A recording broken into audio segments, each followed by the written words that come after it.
Hello students, तो मेरा नाम है साहिल यादव और आज फिर से हम लोग उपस्थित है टारगेट सेमेस्टर पर, जहां हम लोग बात कर रहे होते हैं बीएससी सेकंड सेमेस्टर मैथमेटिक्स के ऊपर। और लखनऊ यूनिवर्सिटी का आपका यह सिलेबस हम लोग डिस्कस कर रहे हैं। ज्योमेट्री या फिर कोऑर्डिनेट ज्योमेट्री के नाम से आपका यह सिलेबस गिवन है, जिसमें हम लोग बात करने वाले हैं एमसीक्यूज के ऊपर। इसके पहले हमने एक वीडियो बनाकर दे चुके हैं आपको और यह दूसरा वीडियो आपका होने वाला है।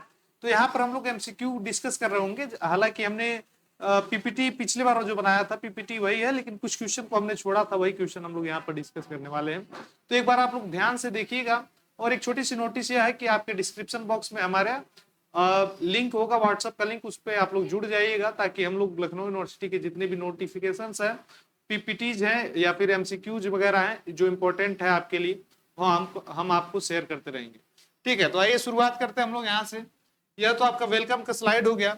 नेक्स्ट क्वेश्चन हमारा कुछ इस प्रकार से है, आप देख सकते हैं हमारे पास क्वेश्चन है the centre of conicoid this. तो कॉनिसॉइड आपके पास ये गिवन है x square plus y square plus z square plus y Z plus z x plus x y plus 3x plus y plus 4z plus 4z plus 4। ये मैं एक बार देख लेता हूँ, इक्वल कुछ और तो नहीं दिया, इक्वल 0 ये गिवन है आपके पास। अब आपको इसका बताना है सेंटर, यानी कि इस कॉनिसॉइड का सेंटर बताना है। तो आपको पता है क्या है, आपको पता है क्या है general equation of second degree. तो general equation of second degree आप किस प्रकार से लिखते हैं, तो A X square plus B Y square plus C Z square plus 2f Z Y F Y Z plus 2g Z x plus 2h। एक बार क्या हो गया आपके पास वाई जेड हो गया, जेड एक्स हो गया, और एक बार आपके पास हो जाएगा x y plus 2u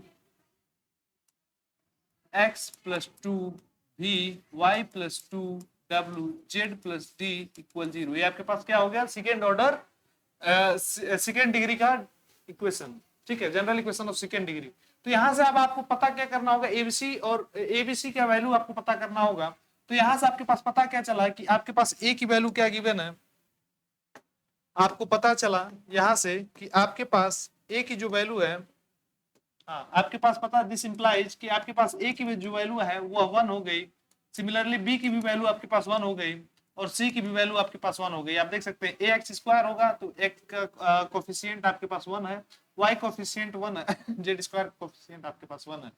similarly इसी प्रकार से आपके पास यफ क्या आएगा, तो यफ आपके पास आ रहा होगा, यानी कि वाई जेड के साथ जो रहता है, तो वाई और जेड के साथ आपके पास क्या है, वाई जेड। ये आपके पास इक्वेशन गलत है, इस इक्वेशन को आप लोग मत देखिएगा, ऊपर वाला एडिट हमने किया है। तो y और z के साथ आपके पास है f और 2f। ठीक है ना, f तो यानी कि f की वैल्यू हमारे पास क्या आएगी, तो 1/2। सिमिलरली इसी प्रकार g की वैल्यू आपके पास क्या होगी, तो zx के साथ होता है, तो यानी कि हमारे पास यहाँ पर भी 1/2 निकल कर आएगा।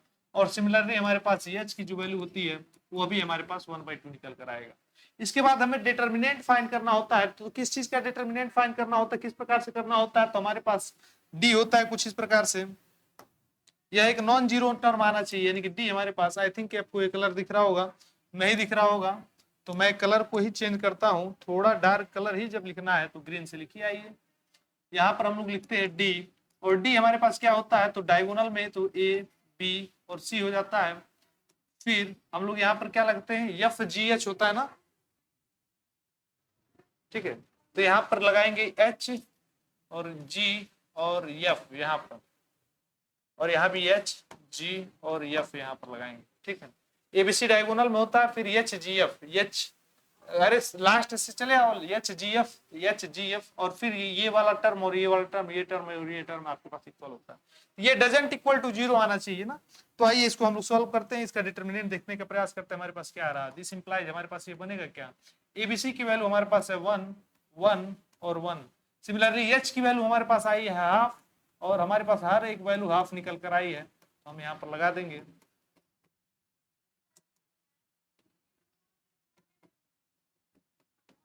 और इसका डिटर्मिनेंट निकालने का प्रयास करेंगे, इसका डिटर्मिनेंट निकालने का प्रयास करेंगे। आइए इसका डिटर्मिनेंट निकालते हैं। वैसे तो हमें पता है कि यह नॉन जीरो आने वाला है, लेकिन आइए फिर भी हम लोग करते हैं। 1 के लिए लिखे तो फिर आपके पास 1 - 1/4 हो जाएगा।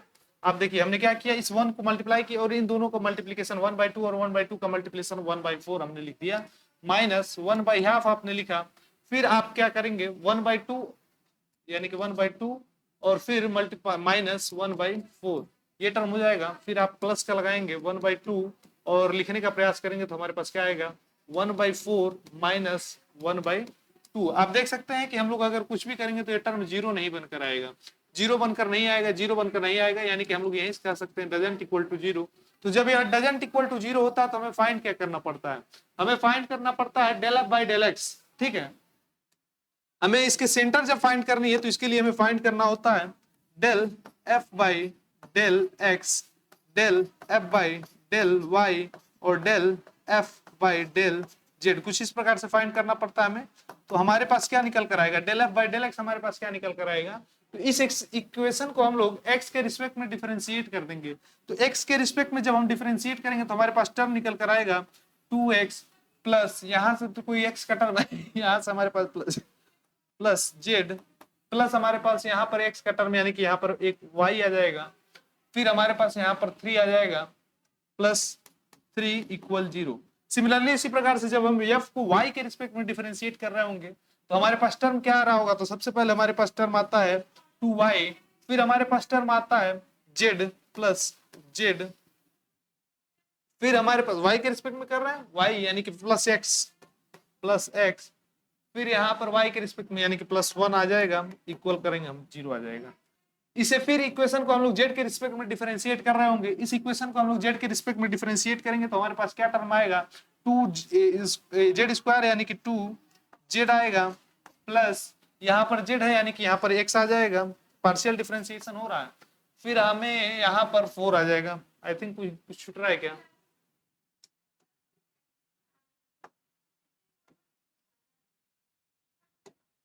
यहाँ पर आपके पास 2z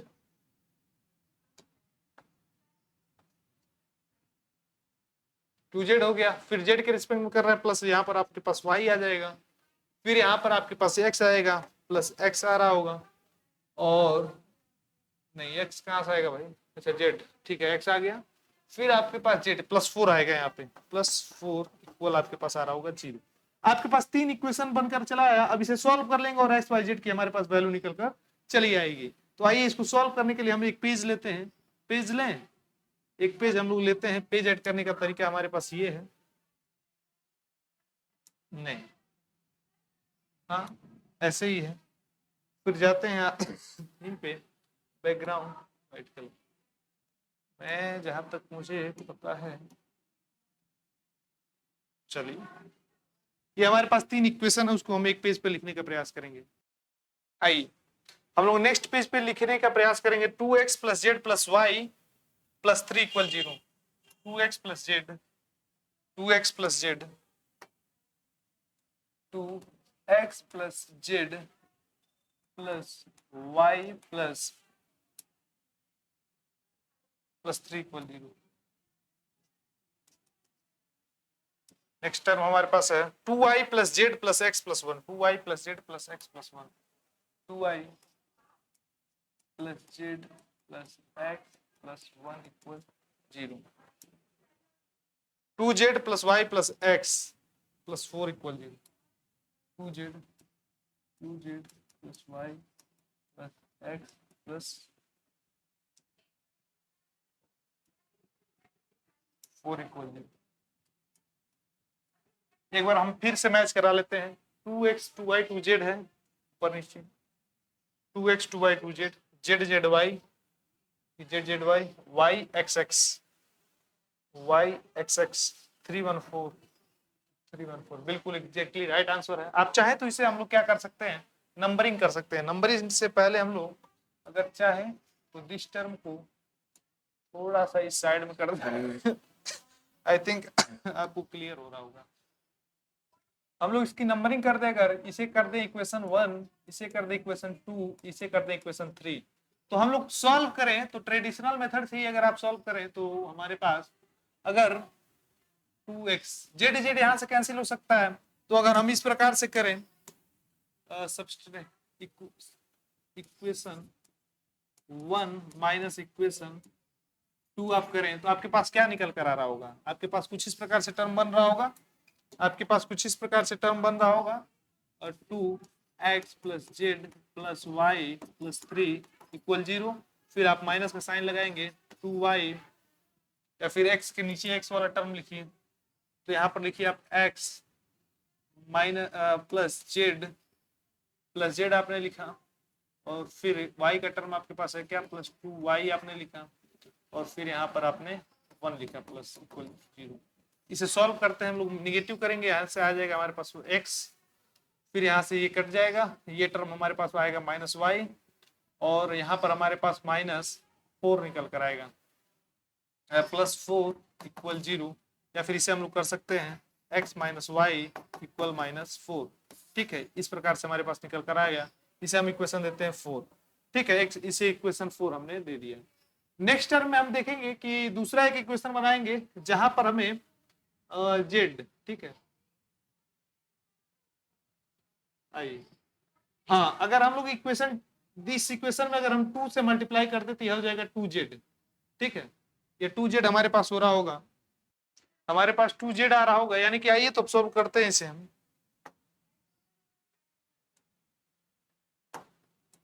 यानी कि from equation 2 and 3, from equation 2 and 3, 2 और 3 से हमें क्या आ रहा होगा, इक्वेशन 2 में हम लोग 2 का मल्टीप्लीकेशन करते हैं,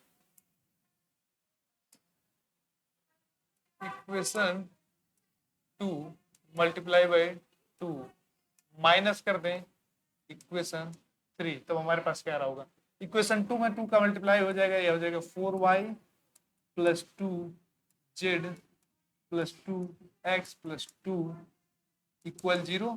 फिर यहाँ से हमारे पास आएगा 2, y क्या है, तो y का टर्म y है, और z वाला टर्म आपके पास 2z हो जाएगा प्लस 2z हो जाएगा, प्लस आपके पास x हो जाएगा, प्लस आपके पास 4 हो जाएगा इक्वल 0। ठीक है, इसको सब्सट्रैक्ट कर देंगे हम लोग, यहाँ पर करने का प्रयास करेंगे। तब तक हमारे पास एक कॉल आ चुका है, कॉल है, चलिए, तो रिलेटिव है तो कॉल आना चाहिए, और आना बहुत अच्छी बात है। यहाँ पर हमारे पास आएगा 3y प्लस का, फिर ये टर्म हमारे पास 0 हो जाएगा, फिर यहाँ से हमारे पास टर्म निकल कर आएगा, वह होगा प्लस x, फिर यहाँ पर -2 होगा इक्वल 0, यानी कि यहाँ से हम कह सकते हैं 3y प्लस एक्स इक्वल आपके आ जाएगा 2, 3y प्लस एक्स इक्वल आपके पास आ जाएगा 2, इसे आप दे दें इक्वेशन 5। फ्रॉम 3 एंड फ्रॉम 5 आपको देखिए कुछ मिल रहा है क्या, तो यहाँ भी x का टर्म आपके पास कैंसिल आउट होता रहेगा, यानी कि इक्वेशन, इसे सॉल्व करने के लिए आपको थोड़ा सा दिमाग चाहिए ना, इक्वेशन 4 माइनस इक्वेशन 5 अगर आप करेंगे तो इक्वेशन 4 आपके पास क्या निकल कर आया है, तो x माइनस वाई इक्वल आपके पास -4 है, इक्वेशन 5 आपके पास है 3y, या फिर y के नीचे y वाला टर्म लिखिए, तो 3y और x आपके पास है इक्वल आपके पास है 2, इस प्रकार से आपके पास टर्म निकल कर आया हुआ है।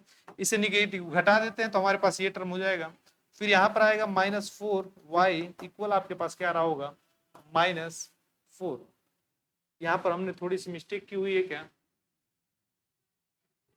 एक बार मैं देख लेता हूँ।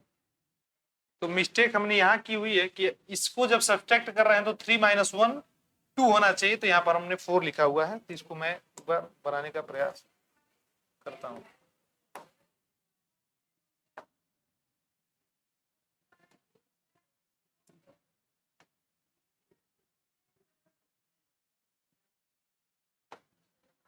ठीक है, अब माइनस माइनस यानी कि -4 हो जाएगा, यहाँ से -4 कैंसिल आउट हो जाएगा, यानी कि y का इक्वल आपके पास आ गया 1, y इक्वल 1 आ गया, तो यहाँ से आपके पास x इक्वल क्या आएगा, तो x इक्वल आपके पास आ रहा होगा कुछ इस प्रकार से, x इक्वल आपके पास क्या आ रहा होगा, अरे भाई y की जगह 1 आ गया, y की जगह 1 आ गया ठीक है, तो x की जगह आपके पास -1 आएगा, और इसी प्रकार से z की जगह आपके पास क्या आ रहा होगा, तो z वाला टर्म कोई आप ले लें, तो यहाँ पर x की जगह -1 रख दीजिए, तो x की जगह जब आप -1 रखेंगे, x की जगह -2 हो जाएगा, y की जगह 1 रखेंगे तो 2 ये 2 हो जाएगा, -2 + 1 यानी कि -1 है, और ये तो z है, -1 + 3 यानी कि 2 हो गया, और z इक्वल -2 है, यानी कि z इक्वल 2 आ रहा हूँ। ठीक है, आई थिंक मैं सही हूँ, z इक्वल आपके पास -2 आएगा।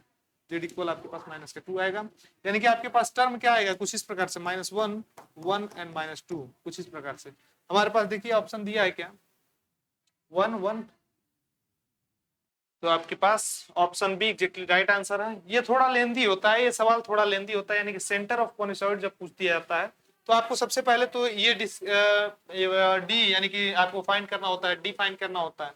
ये फाइंड करने का तरीका भी थोड़ा सा कॉम्प्लिकेटेड होता है और बाकी इस प्रकार से आपको सॉल्व करना होता है, यानी कि आपके फंक्शन को एक बार एक्स के रिस्पेक्ट में डिफरेंशिएट, एक बार वाई के रिस्पेक्ट में डिफरेंशिएट, एक बार जेड के रिस्पेक्ट में डिफरेंशिएट करना होगा। करने के बाद आपको एक्स वाई जेड का वैल्यू फाइंड करना होगा और कई सारे इक्वेशन बनेंगे, तो उन सारे इक्वेशनों को आपको सॉल्व करना होगा। आइए नेक्स्ट क्वेश्चन की तरफ हम मूव करते हैं। तो नेक्स्ट क्वेश्चन बाकी सब हमने कर लिया था, ये हमारे पास क्वेश्चन था इन 3 डायमेंशन, यानी कि आपके क्या कह रहा है, आपसे क्या कह रहा है, आपसे कह रहा है A X square minus B Y square equal to 0 है। तो ये किस चीज को रिप्रेजेंट करता है, तो ये आपको pair of planes, pair of line, pair of line, ठीक है, पेयर ऑफ लाइन को यह प्लेन यह आपको रिप्रेजेंट कर रहा होता है। तो यहां से हमारे पास ऑप्शन नंबर डी होगा एग्जैक्टली राइट आंसर। तब तक मैं और मैंने कर दिया भारी मिस्टेक, ये पेयर ऑफ प्लेन को रिप्रेजेंट करता है, प्लेन, ठीक है, ये नहीं होगा पेयर ऑफ प्लेन, यानी कि पेयर ऑफ प्लेन को रिप्रेजेंट करता है। नेक्स्ट क्वेश्चन हमारे तरफ पार से ये है कि 3x स्क्वायर आपके पास गिवन है कुछ इस प्रकार से 3x square minus 4 y square minus 12 z square equal 1 कुछ इस प्रकार से। जब हमने आपको बताया था कि जब दो जगह निगेटिव आपको देखने को मिले तो आप कहेंगे हाइपरबोलाइड ऑफ 2 सीट, यानी कि 2 पृष्ठीय अति परवलज, ठीक है, hyperboloid of 2 seat, hyperboloid of 2 seat आपको देखने को मिलता है जब भी आपके पास दो निगेटिव का टर्म देखने को मिलता है। नेक्स्ट क्वेश्चन की तरफ हम लोग मूव करेंगे। तो हमारा क्वेश्चन है कुछ इस प्रकार से, आइए हमारे पास इक्वेशन है the equation of cone whose vertex is this and guiding curve is this, ठीक है, वर्टिक्स दिया है और गाइडिंग कर्व आपके पास दिया है, तो इक्वेशन ऑफ कोन आपको बताना है, इक्वेशन ऑफ कोन आपको बताना है। ये क्वेश्चन भी थोड़ा लेंदी होता है, ये क्वेश्चन भी लेंदी होता है लेकिन एग्जाम में आने के चांसेस ज्यादा होते हैं। तो इसको हम लोग आप लोग सॉल्व किए, तब तक मैं एक पानी का व्यवस्था कर लेता हूँ। आइए तो इस क्वेश्चन को करने का हम प्रयास करते हैं। पानी हमने पी लिया है, आई थिंक आप भी लोग पानी पी लिए होंगे। तो आपसे क्या कह रहा था, equation of cone whose vertex is given, तो आप यहाँ पर फिगर बनाएं, आपके पास एक वर्टेक्स है, ठीक है, वर्टेक्स का इक्वेशन, वर्टेक्स आपको दिया है 1, 1, 0 कुछ इस प्रकार से आपके पास वर्टेक्स गिवन है। फिर आपसे एक गाइडिंग कर्व बता दिया, ये आपके पास कोई गाइडिंग कर्व होगा कोन का, ये आपके पास कोई गाइडिंग कर्व होगा, इसका इक्वेशन आपके पास गिवन है x square plus y square equal आपके पास है 4, इक्वल आपके पास है 4 एंड y इक्वल टू 0 आपके पास बता दिया है।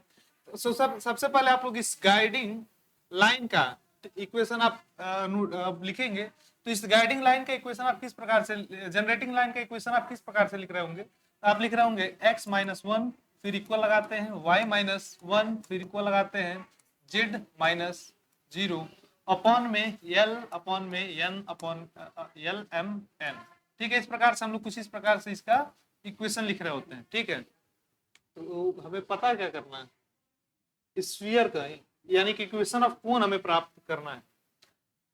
तो हमें क्या क्या मिल चुका है, यहाँ से हम x की वैल्यू क्या लिख सकते हैं, y इक्वल टू 0 गिवन है, यानी कि x minus 1 upon l equal हमारे पास आ जाएगा -1 बाई m इक्वल हमारे पास आ जाएगा z बाई n।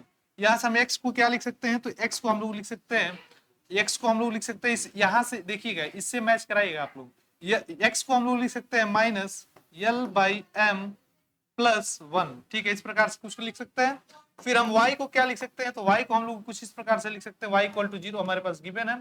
फिर z को हम लोग क्या लिख सकते हैं, तो z हमारे पास क्या है, तो z को हम लोग लिख सकते हैं minus n z equal to हमारे पास आएगा minus n by m, minus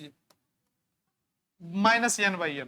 अब आप यहां से एक बात देखिए, l बाई n का एक रेशियो आपके पास मिल चुका है और n बाई n, तो यल बाई एम आपके पास बन क्या रहा होगा, यल बाई एन आपके पास बन क्या, सबसे पहले तो ये समझिए कि एक्स वाई जेड जो है वो आपका है क्या, तो एक्स वाई जेड जो है वो गाइडिंग कर्व पे आपका एक पॉइंट होगा, एक्स वाई जेड जो होगा वो गाइडिंग कर्व पे आपका एक पॉइंट हो रहा होगा। तो जो एक्स वाई जेड होगा वो गाइडिंग कर्व की इक्वेशन को सेटिस्फाई करेगा, तो बिल्कुल सेटिस्फाई कर रहा होगा क्योंकि गाइडिंग कर्व का पर ही लाई कर रहा है ये पॉइंट एक्स वाई जेड, और आपने एक्स वाई जेड को कुछ इस प्रकार से प्राप्त कर लिया है। तो आपको समझने की यहाँ पर थोड़ी सी बात ये होती है, लेंदी कैलकुलेशन तो मैं छोड़ दूंगा, आप करिएगा, लेकिन आप देखिए यल बाई एम आपको प्राप्त करना होता है। तो यल बाई एम आपके पास किस प्रकार से आता है, तो यल बाई एम आपके पास आता है x minus one by y minus one, y minus one. फिर आपको यहाँ पर प्राप्त करना होगा n by n, n by m. तो आपके पास एन बाई एम क्या आ रहा होगा, एन बाई एम आपके पास क्या आ रहा होगा, तो एन बाई एम आपके पास आ रहा होगा z by y minus one, y minus one. I think आपके पास इतनी बातें समझ में आ रही होगी।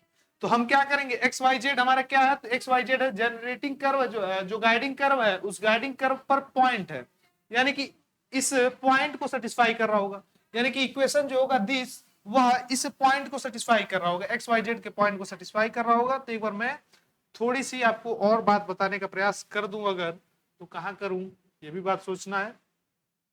आइए सबसे पहले हम लोग इस इक्वेशन में एक्स वाई जेड की जो हमारे पास वैल्यू आई है उसको हम लोग पुट करते हैं, ठीक है। तो पेज लेते हैं एक्स स्क्वायर प्लस वन, यहाँ पर हम बात लिखते हैं अपनी, हमें जो कहना है, हमें कहना क्या है कि x square plus y square equal जो 4 है, इसमें हम लोग एक्स की वैल्यू क्या पुट करना है, तो एक्स की वैल्यू हमें देखिए 1 minus l by m, 1 minus l by m का होल स्क्वायर प्लस वाई हमारे पास क्या गिवन है, वाई हमारे पास गिवन है 0, एक्स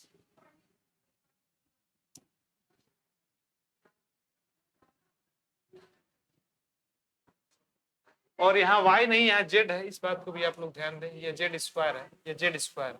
तो z आपके पास गिवन है minus n by m, minus n by m का होल स्क्वायर इक्वल टू 4।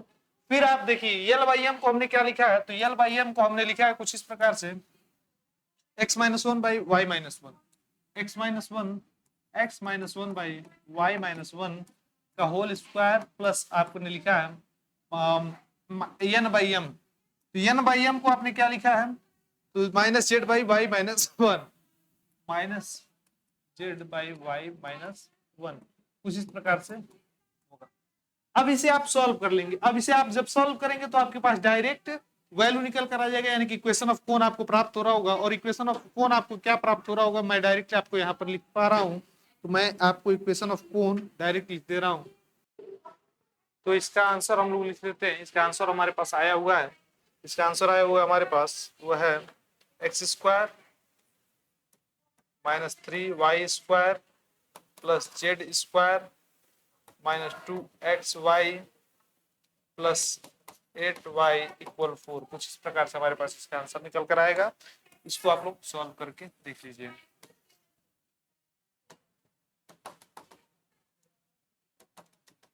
इसको आप लोग इस प्रकार से सॉल्व कीजिएगा, ठीक है। तो आपके पास ऑप्शन कौन सा राइट निकल कर आएगा, तो आपके पास ऑप्शन नंबर निकल कर आएगा राइट, वो होगा आपके पास बी, आपके पास बी और question number B exactly right answer होगा। नेक्स्ट क्वेश्चन की तरफ हम लोग मूव करते हैं, या फिर इस पर बेस्ड एक क्वेश्चन और करने का प्रयास करेंगे आप। आइए तब तक पढ़ते ही हैं आगे। कह रहा the curve of intersection of two sphere is circle, ठीक है। नेक्स्ट क्वेश्चन आपके पास गिवन है the radius of sphere this and plane, the radius of sphere this. तो इस स्फीयर का आपको रेडियस बताना है, तो स्फीयर का रेडियस बताना है। तो आप देखिए कि जब अगर आपके पास इक्वेशन सेंटर पर गिवन होता है, यानी कि ओरिजिन पर सेंटर गिवन होता है, तो आपके पास स्फीयर की इक्वेशन क्या बनती है, एक बार आप लोग उसे याद करें, तब तक मैं थोड़ी सी काम कर लेता हूं। चलिए, तो हमें पता क्या है, हमें पता है ये बात कि equation of sphere whose center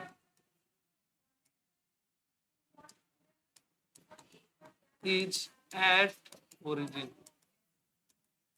origin तो हमारे पास क्या निकल करता है, x square plus y square plus z square equal to r square, ठीक है। तो इसका मतलब होता है कि सेंटर हमारे पास ओरिजिन पर है। हमसे पूछ क्या रहा है, रेडियस, तो आर ही तो अपना रेडियस है, आर ही हमारे पास रेडियस है।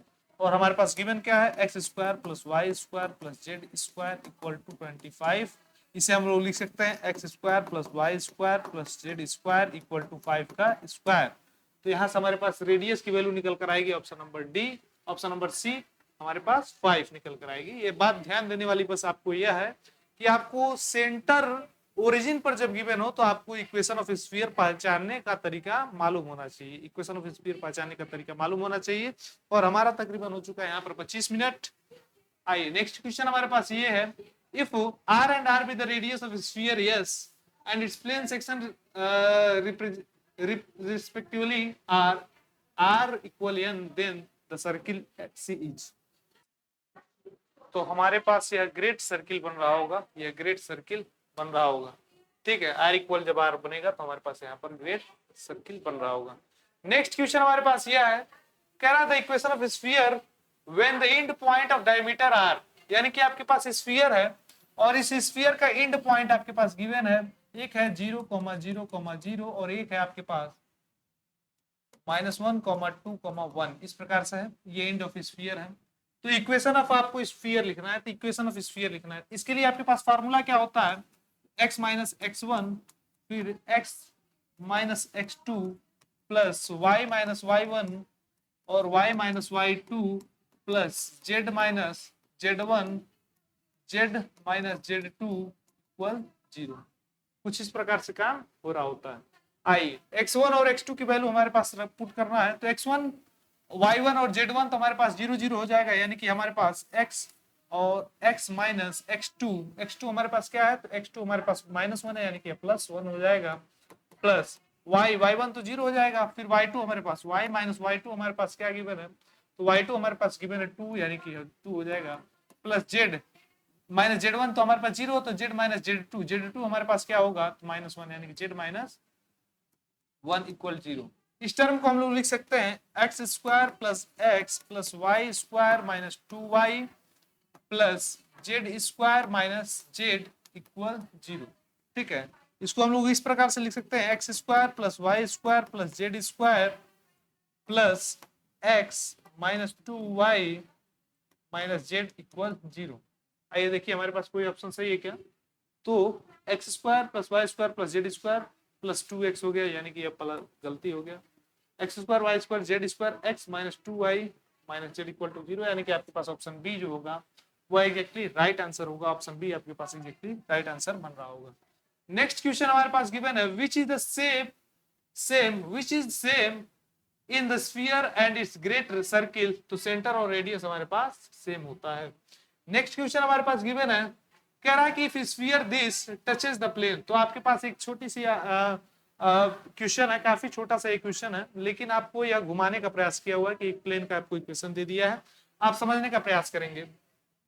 कह रहा कि आपके पास कोई एक स्फीयर है, इफ द स्फीयर दिस, और ये स्फीयर है, इसका इक्वेशन आपको लिखने को मिलता है x square plus y square plus z square equal to 9 touches the plane, या किसी प्लेन को टच कर दे रहा है, यानी कि यह प्लेन हमारे पास कुछ इस प्रकार से है, यह प्लेन हमारे पास कुछ इस प्रकार से है, ठीक है, यह प्लेन हमारे पास कुछ इस प्रकार से है, x plus y plus z equal a√3, कुछ इस प्रकार से प्लेन है। इस प्लेन को टच कर रहा है, तब आपको इसका रेडियस बताना है, then find the value of a, तब आपको a की वैल्यू प्राप्त करनी है, a की वैल्यू आपको प्राप्त करनी है। तो आइए a की वैल्यू ही पूछ रहा है क्या, a की वैल्यू ही पूछ रहा है क्या, आइए देखते हैं। आइए, तो यहां पर हमसे कह रहा था angle between the sphere this and this, तो स्फीयर के बीच का एंगल आपसे पूछने के लिए कह रहा है ना, the angle between the sphere this and this, angle between sphere this and this, तो आपके पास यहाँ पर कोई इक्वेशन गलत है, ठीक है। एक बार मैं चेक करके बताता हूँ। यहाँ पर देखिए ये माइनस यू कहाँ से आ गया, बाकी तो ठीक ही है, एंगल बिटवीन द स्फीयर। आइए हम लोग एक क्वेश्चन लिखते हैं दूसरा, एंगल बिटवीन स्फीयर, ठीक है।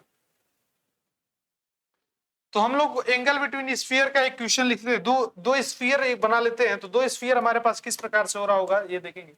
पहला स्फीयर हमारे पास होगा x square plus y square plus z square, ठीक है। उसके बाद हमारे पास क्या आएगा, -2x minus 4y minus 2x minus 4y, फिर हमारे पास क्या आएगा -6z plus 10 equal to 0, -6z plus 10 equal 0। दूसरा हमारे पास स्फीयर गिवन है x square plus y square plus z square, x square plus y square plus z square minus 6x minus 2y minus 6x minus 2y two minus 2y plus 2z plus 2 equal to 0 plus 2z plus 2 equal 0। कुछ इस प्रकार से हमारे पास दो sphere given, तो इसके बीच का angle बताने के लिए आपके लिए कौन सा फार्मूला यूज होता है? सबसे पहले आप देखिए, अगर मान लीजिए हमारे पास ये स्फीयर है,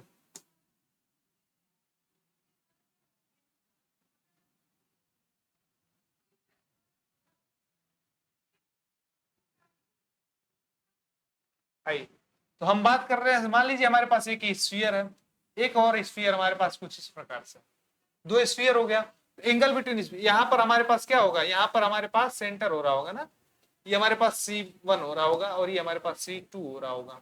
फिर एंगल बिटवीन स्फीयर, यहां से कुछ हमारे पास इसका एंगल बन रहा होगा और यहां से सेंटर पर जब हम टेंजेंट को मिलाएंगे तो यहाँ पर हमारे जो थीटा बन रहा होगा, इसका फार्मूला हमको पता करना है, इसका इसी थीटा का फार्मूला हमें बताना है। तो इस थीटा का फार्मूला आप जानते हैं, आप क्या जानते हैं, इस थीटा का फार्मूला आप क्या जानते हैं, तो कॉस थीटा आप लिखते हैं, cos theta equal r1 square plus r2 square minus d upon 2 r1 r2। Sir एक बार उल्टा और एक बार सीधा, r1 r2, कुछ इस प्रकार से आप इसका फार्मूला बना रहे होते हैं, माइनस डी का स्क्वायर होता है ना, ठीक है। डी क्या है, तो डी आपके बीच का ये डिस्टेंस है, यानी कि यह डिस्टेंस जो है वह डी है, यह डिस्टेंस आपके पास डी है। तो सी आपके पास किस प्रकार से फाइंड होगा, ये r1 ले लीजिए, इसे r1 ले लीजिए, इसे आप लोग r2 ले लीजिए, ठीक है। तो पहला स्फीयर जो है इसका सेंटर और रेडियस पता करना होगा, दूसरे स्फीयर का सेंटर एंड रेडियस पता करना होगा। तो सेंटर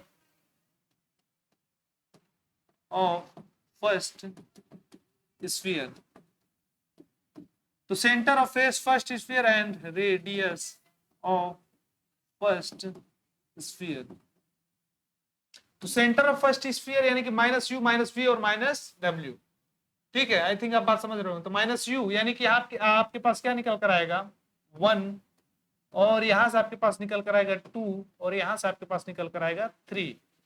रेडियस ऑफ दिस, तो रेडियस ऑफ दिस यानी कि आपके पास आएगा अंडर रूट इन सबका स्क्वायर माइनस डी, तो इन सबका स्क्वायर हो जाएगा 1 square plus 2 square plus 3 square minus 10, यानी कि रेडियस आपके पास निकल कर आ जा रहा है अंडर रूट 4 3 9 9 4 13 प्लस एक 14 माइनस 10 यानी कि 4 अंडर रूट 4, यानी कि हमारे पास निकल कर आ रहा है 2। आई थिंक मैं सही हूं।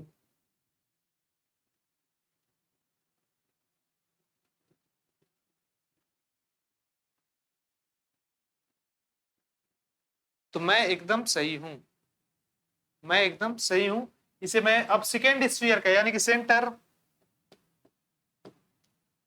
Of second sphere, radius of second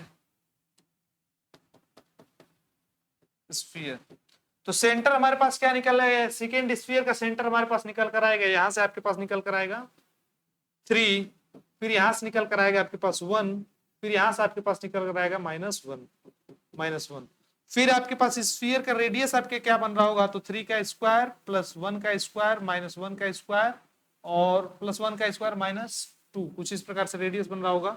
ये क्या होगा 9 + 1 10 + 1 या फिर -2 है ना, ये तो खत्म कर दिया 9, यानी कि ये हो जाएगा आपके पास 3, रेडियस आपके पास 3 निकल कर आ गया।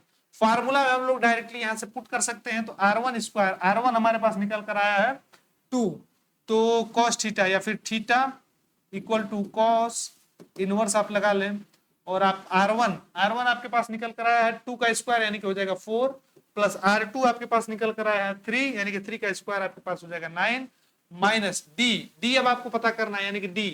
तो यहां सेंटर हमारे पास है, सेंटर हमारे पास क्या निकल कर आया है 1 2 3, 1 2 और 3, ये हमारे पास सेंटर है, और यहाँ का सेंटर हमारे पास निकल कर आया है 3 1 -1 3 1 और -1, तो 1 2 3 और 3 1 -1 के बीच का आपको फार्मूला क्या निकल कर आता है, तो आप लोग लगा लीजिए सिंपली फार्मूला, फार्मूला यहीं पर लगा लीजिए आप लोग।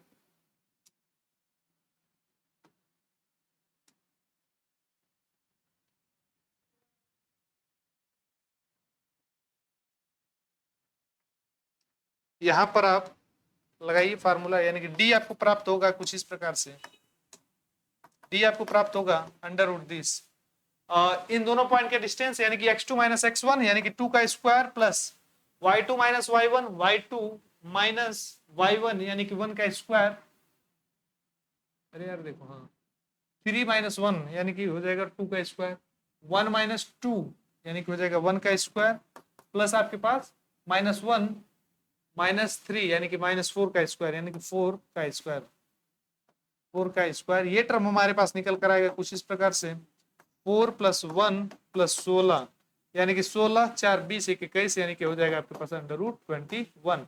डी की वैल्यू आपके पास अंडर रूट 21 निकल कर आ रही होगी, डी की वैल्यू आपके पास अंडर रूट 21 निकल कर आ रही होगी।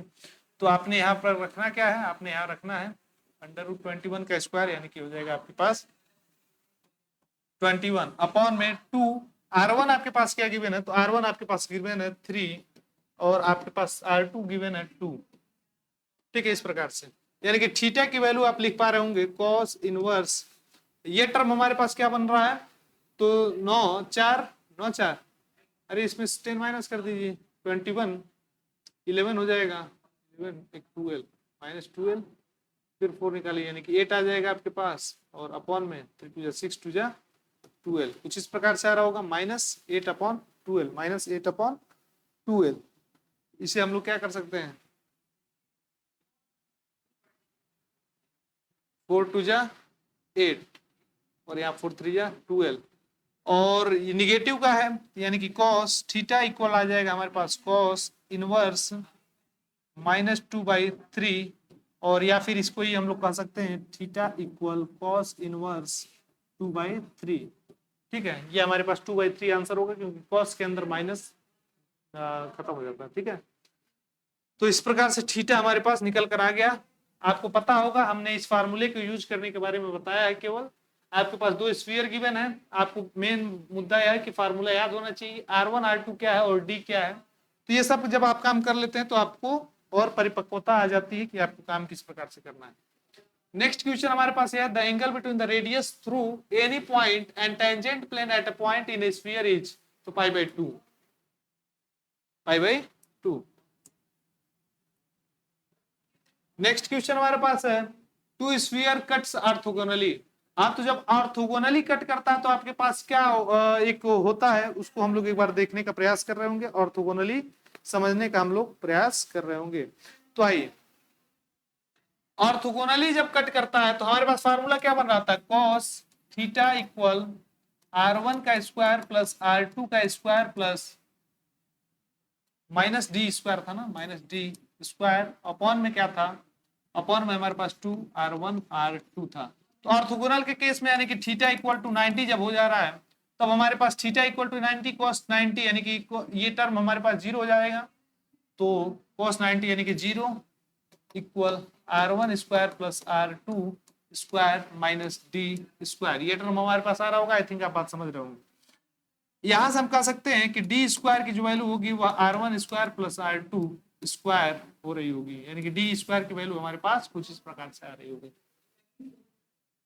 अच्छा यहाँ पर फाइंड द वैल्यू ऑफ ए कह रहा है ना, तो नेसेसरी कंडीशन यानी कि ऑर्थोगोनल होने के लिए आपको एक बात पता होगा, आप क्या पता होगा कि ऑर्थोगोनल होने के लिए, ऑर्थोगोनल होने के लिए हमारे पास कंडीशन होता है कि 2u1 u2 plus 2 v1 v2 plus 2 w1 w2 equal to हमारा होना चाहिए d1 प्लस d2, कुछ इस प्रकार से हमारे पास कंडीशन होना चाहिए, ठीक है। ये कंडीशन हमारे पास कंडीशन होनी चाहिए। तो हम लोग यहां से u प्राप्त क्या कर पाएंगे, इस स्फीयर के इक्वेशन से हमारे पास u की वैल्यू क्या आएगी, तो u की वैल्यू हमारे पास यानी कि x के साथ जो रहता है यानी कि u की वैल्यू हमारे पास 1 आ गई, v हमारे पास यहाँ पे 0 हो गया और w भी हमारे पास यहाँ से 0 हो गया। यहां से जब हम बात करते हैं तो u हमारे पास क्या आएगा, तो u हमारे पास देख सकते हैं आप लोग a/2 आ रहा होगा, a/2 आ रहा होगा, v हमारे पास यहाँ भी 0 होगा और w हमारे पास यहाँ भी 0 हो रहा होगा। हम लोग फार्मूले में जब पुट करते हैं तो हमारे पास ये टर्म बनकर आती है यानी कि 2, u1 हमारे पास निकल कर आया है 1 तो हम लोग 1 लिखते हैं, u2 हमारे पास निकल कर आया है a/2 तो a/2 हमने यहाँ पर लिख दिया, a/2 हमने यहाँ पर लिख दिया, प्लस v1 v2 और w1 w2 हमारे पास 0 है इक्वल टू d1 हमारे पास क्या निकल कर आया है, तो यह d1 हमारे पास है 1 प्लस हमारे पास d2 है 2, ठीक है। इस प्रकार से यहां से निकला a 2, a/2 इक्वल 3 तो नहीं आना चाहिए भैया, ठीक है आना चाहिए। यानी कि a की वैल्यू हमारे पास निकल कर आ गई 3, a की वैल्यू हमारे पास क्या निकल कर आ गई 3। तो यहां से हम देख सकते हैं हमारे पास ऑप्शन 3 जो होगा वो एग्जैक्टली राइट आंसर हो गया। और हम लोग अब वीडियो को यहाँ पर चाहे तो एंड कर सकते हैं क्या। कह रहा था equation of sphere with center at this touching the plane this. तो इक्वेशन ऑफ स्फीयर आपको लिखना है, ये आप लिखने का प्रयास कीजिएगा। ये अब पुट ऑफ परपेंडिकुलर, चलिए आइए put off perpendicular from the point this. यानी कि आपके पास एक पॉइंट दे दिया है कुछ इस प्रकार से 1,6,3, इसका फुट ऑफ परपेंडिकुलर पूछ रहा है। और आपके पास x/1 equal y-1/2 equal z-2/3, कुछ इस प्रकार से इसका इक्वेशन यहाँ पर गिवन है। चलिए तो हम लोगों को इससे फुट ऑफ परपेंडिकुलर यानी कि मान लीजिए p, मान लीजिए m, यह परपेंडिकुलर होता है फुट ऑफ परपेंडिकुलर, ठीक है। तो हमें प्राप्त करना है, हमारे पास गिवन क्या है, तो हमारे पास गिवन लाइन ऑफ इक्वेशन का है x/1 इक्वल हमारे पास है y-1/2 इक्वल हमारे पास है z-2/3। इसको इक्वल कर दे हम लोग किसी के, तो हमारे पास क्या आएगा, x इक्वल टू हमारे पास k आ जाएगा, y इक्वल हमारे पास क्या आ रहा होगा, तो यहाँ पर y इक्वल टू 3k + 1 आ जाएगा। और z इक्वल हमारे पास क्या रहा होगा, तो z 3k से मल्टीप्लाई होगा, 3k -2 है तो इधर आके +2 हो जाएगा। यानी कि कुछ इस प्रकार से हमारे पास काम बन रहा होगा। यह एक्स वाई जेड जो होगा वो एम का कोऑर्डिनेट हो रहा होगा। यानी कि यहाँ पर हमारे पास क्या ना निकल कर आएगा, k comma y + 3k, y plus sorry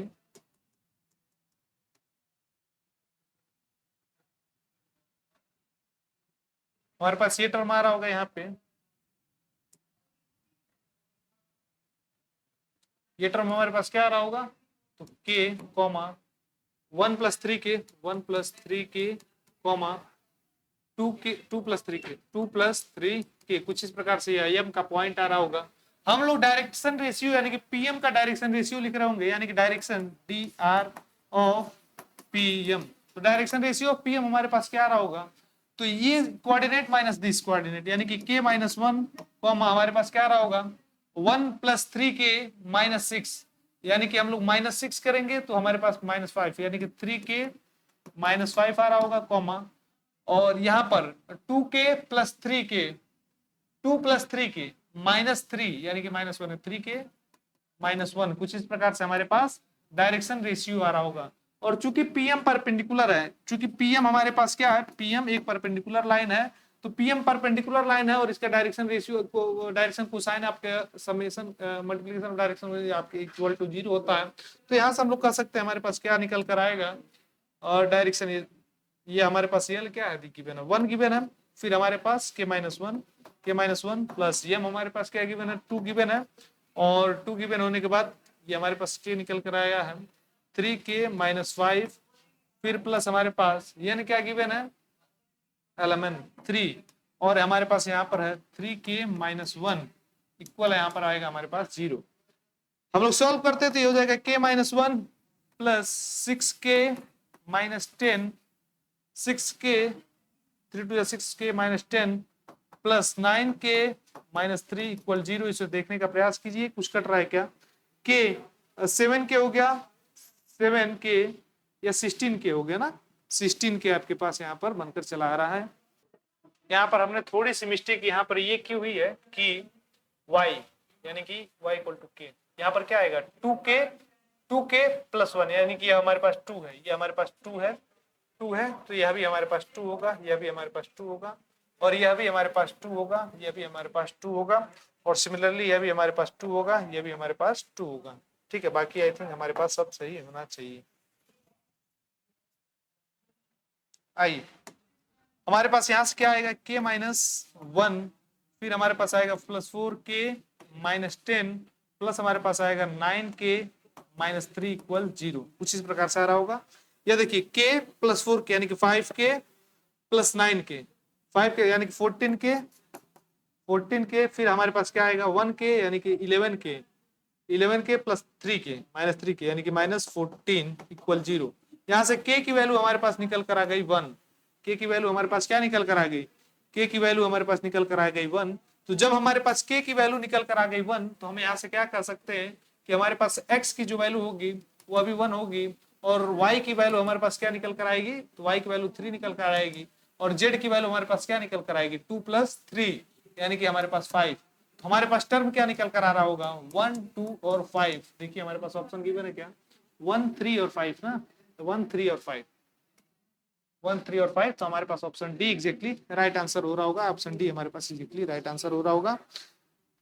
तो यहीं पर हम लोग एंड करते हैं। हालांकि आप बताइएगा कि आपको लेक्चर पसंद आया कि नहीं, और किस प्रकार से हम लोग आपकी और हेल्प कर सकते हैं, आप कमेंट सेक्शन में जरूर बताइएगा। आपका प्यारा प्यारा कमेंट हमें बड़ा ही मोटिवेट करता है कि नेक्स्ट आकर इस धूप में, इस गर्मी में आपके लिए वीडियो बनाए। और बात वही है कि अगर पसंद आया तो आप लोग कमेंट करिएगा, लाइक करिएगा, चैनल को सब्सक्राइब करिएगा और दोस्तों में भी शेयर करिएगा। धन्यवाद। और थोड़ा और अगर आप मोटिवेशन हमारा बना देते तो हम लोग क्या करते और भी ज्यादा ज्योमेट्री पर वीडियो आपको प्रैक्टिस करा रहे होते हैं। Thank you.